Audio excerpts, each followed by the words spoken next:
আত্মঘাতী করেছে। হ্যাঁ, আত্মঘাতী।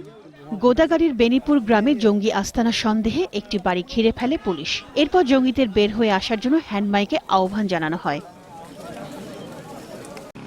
এক পর্যায়ে পুলিশ অভিযানের প্রস্তুতি নিলে বাড়ির ভেতর থেকে প্রথমে বেরিয়ে আসে ৮ বছরের জুবায়ের, তার কোলে শিশু আফিয়া। এরপর পরই ভেতর থেকে হঠাৎ বেরিয়ে এসে অতর্কিত হামলা চালায় জঙ্গিরা। আত্মঘাতী বিস্ফোরণে নিহত হয় ৫ জঙ্গি।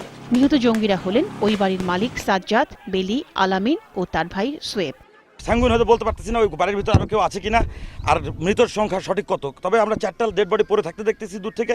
আমাদের মানে তাদের ভ্লেস তারা বাস্ট করে তারা আত্মঘাতী হামলায় তারা মৃত্যুবরণ করছে।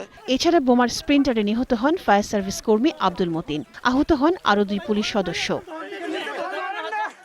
পরে আস্তানার ভেতর থেকে এক নারী জঙ্গি এসে আত্মসমর্পণ করে। প্রায় দীর্ঘ 2 ঘন্টা তারাকে মাইকের মাধ্যম দিয়ে ডাকা হয়, অনেক রিকোয়েস্ট করা হয়, তারা কিছুতেই বের হয়ে আসে না। এখানে এখন আপাতত 3টা লাশ পড়ে আছে। এই লাশগুলা ওই জঙ্গিদেরই। এলাকায় 144 ধারা জারি রয়েছে। মুশফিকা নাজনীন, 21 টেলিভিশন।